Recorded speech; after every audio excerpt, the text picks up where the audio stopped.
Nuevo bloque en Tele2 y presentación así lo ameritaba para darle la bienvenida a la licenciada en Psicología Silvina Gross con el micro tradicional de los días miércoles. Bienvenida.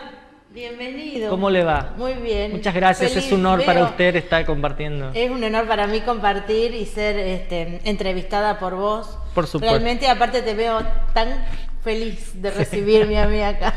Brillo, luz propia. Bueno, Silvina, vamos a hablar del tema que nos lleva a hoy, en este sentido, hablando de los excesos. Los excesos. Estamos pasando por una época, creo que a nivel mundial, ¿no? En donde la posmodernidad nos atraviesa por todos lados y hay un mal que antes quedaba solamente con los chicos jóvenes, sí, pero que ahora va más allá muchas veces de los jóvenes y nos atraviesa esta cuestión de los excesos, ¿no? Exceso de estímulo, exceso de información, exceso en todos los sentidos y muchas veces nos encontramos con ya sea niños, que es algo que diríamos está dentro de la norma y está dentro de los cánones en donde el chico se tiene que ir desarrollando con la ayuda o no de sus papás. Algunos no tienen tanta ayuda. Se lo ven los adolescentes, muy típico esto, y mucho más típico cuando no hay adultos atrás que supervisen. Y también se lo ven adultos, esta cuestión de los excesos. Pareciera una dificultad en donde no podemos compartimentalizar, no podemos ese todo que es la gran vida, o ese todo de los placeres, o ese todo de los estímulos, no lo podemos acotar, no lo podemos poner por partes y es como que siempre se trata del todo o nada.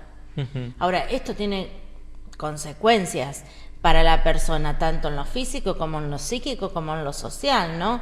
Generalmente, cuando uno con exceso disfruta ciertos placeres, eso termina después generándote displacer, porque no es acotado.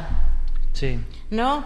Eso en definitiva muchas veces termina trayéndote problemas en cuanto a la relación con el otro y muchas veces detrás de todas estas cuestiones excesivas, personas que juegan en exceso, personas que compran en exceso, personas comprador compulsivo, jugador compulsivo. Personas que hacen deportes de riesgo en exceso, van más allá de una o dos experiencias, personas que beben en exceso, que comen en exceso, personas que se pierden detrás de la Play, aún gente adulta, ¿no?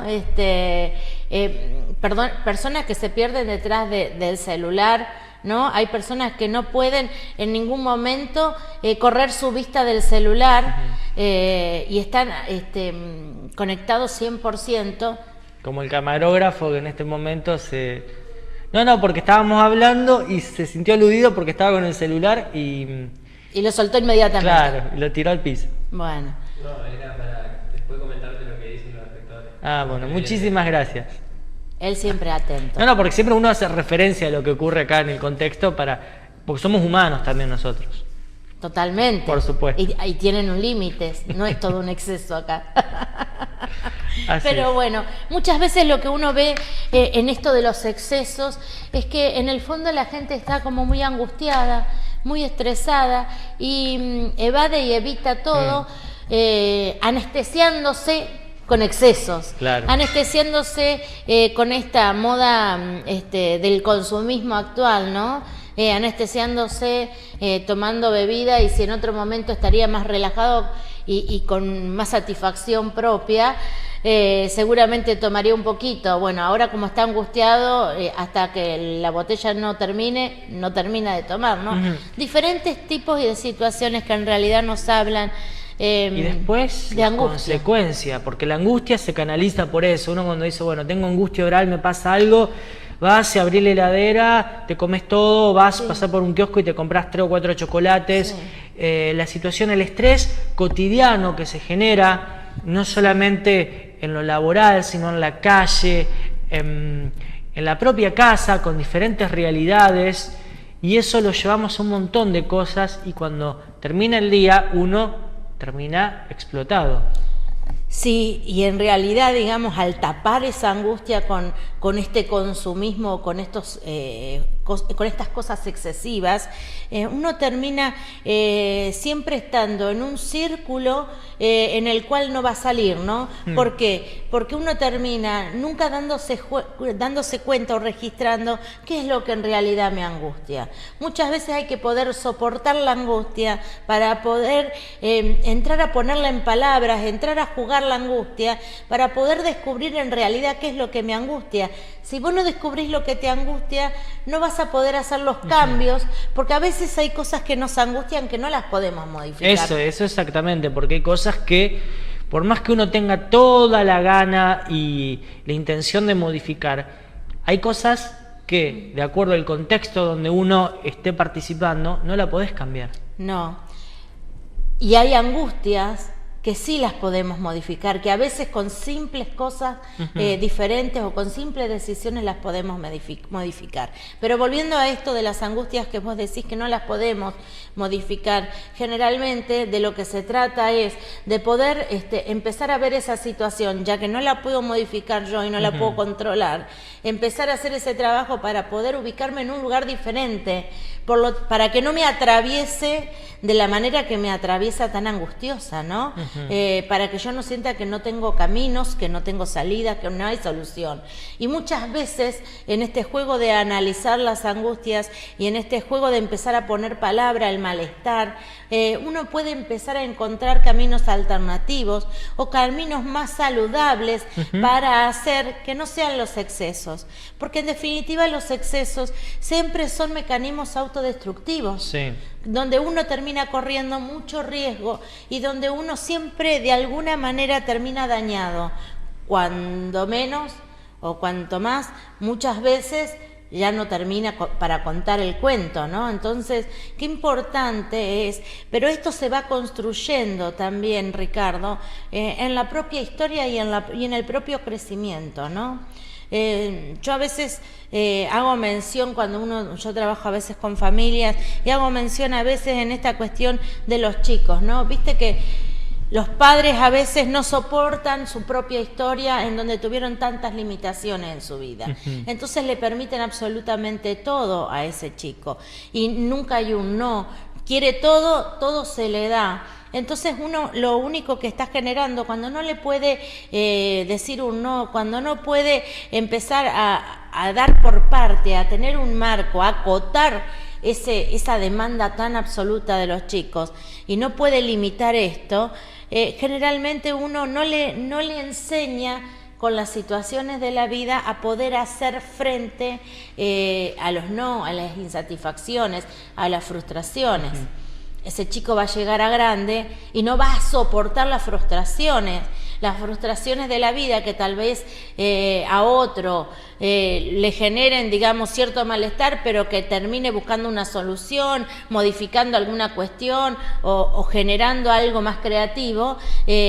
Un chico que nunca ha podido tener padres que le acoten esa demanda, esa satisfacción, esa búsqueda de placer, generalmente va a suceder que cuando sea grande no soporte la frustración, cuando se sienta frustrado no va a saber qué hacer y se sienta desesperado, porque no encontró las herramientas desde pequeño. Cuando un papá, una mamá le dice no a un chico, cuando sale en el supermercado que quiere todo y le dice un no, el chico ahí se encuentra con esa frustración, con esa prohibición y de alguna manera llora, patalea, pero si no se sale con la suya de alguna manera, va a encontrar otra cosa para que inmediatamente, un momento después, el llanto termine y pase a hacer un juego, pase a hacer otra cosa, le interesa otra cosa, porque encontró un medio, una forma de hacer con lo que lo angustia.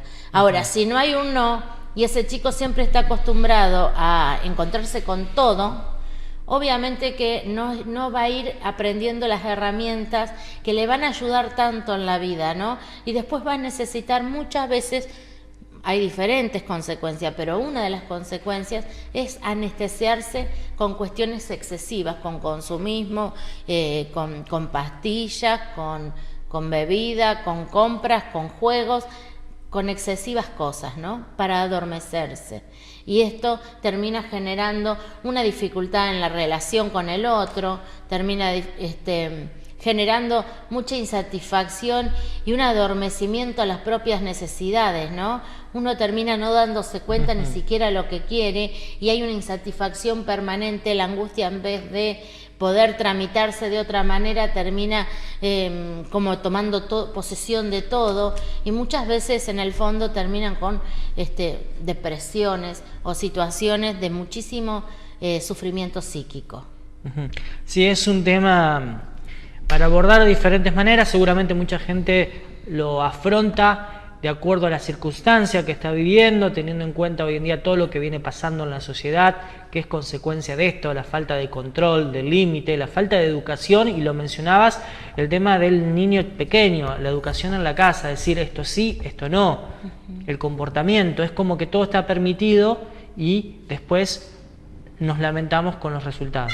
Sí, y después nos lamentamos cuando somos grandes, que pareciera que siempre necesitamos todo en un engaño, ¿no? Porque en realidad el todo tampoco te satisface, ¿no? Esto de aprender a acotar las cosas, aprender a que las cosas tienen un principio y tienen un final, aprender a, cuando vos por ejemplo te encontrás con los no y te tenés que de alguna manera aguantar con ese no, sí, ¿no? Aprendés a valorar y a disfrutar lo que ya tenés. Cuando ese no existe, no aprendés a valorar nada. ¿Querés más? Esto no me sirve, lo tiro, quiero otro nuevo. Sí, querés esto, te satisface 2 segundos. Terminaste y ya querés otra cosa y querés otra cosa y querés otra cosa y nunca podés ni valorar ni satisfacer y lo único que queda en la persona es una gran insatisfacción, ¿no? Después vemos adultos sufriendo mucho y sufriendo también mucho en lo que es en sus relaciones personales o en sus relaciones familiares sin poder sostener algo porque todo lo quieren acá, ahora, no pueden esperar y no soportan que las cosas no sean como ellos quieren, ¿no? La vida termina pasando anestesiados en sus excesos. Interesante el tema de hoy y siempre tan actual, porque podemos hablar el año que viene o el anterior, lo hemos hablado a lo mejor en algún punto y siempre uno recae en lo mismo y a veces hay que poner un freno a diferentes situaciones, a veces se puede, a veces no, pero tomar las herramientas que nos sirvan para continuar adelante. Exacto, Ricardo. Gracias, Silvina, por haber venido. Gracias a vos, Ricardo. Nos vamos a la pausa luego del tema de hoy en el micro de psicología con Silvina Gross.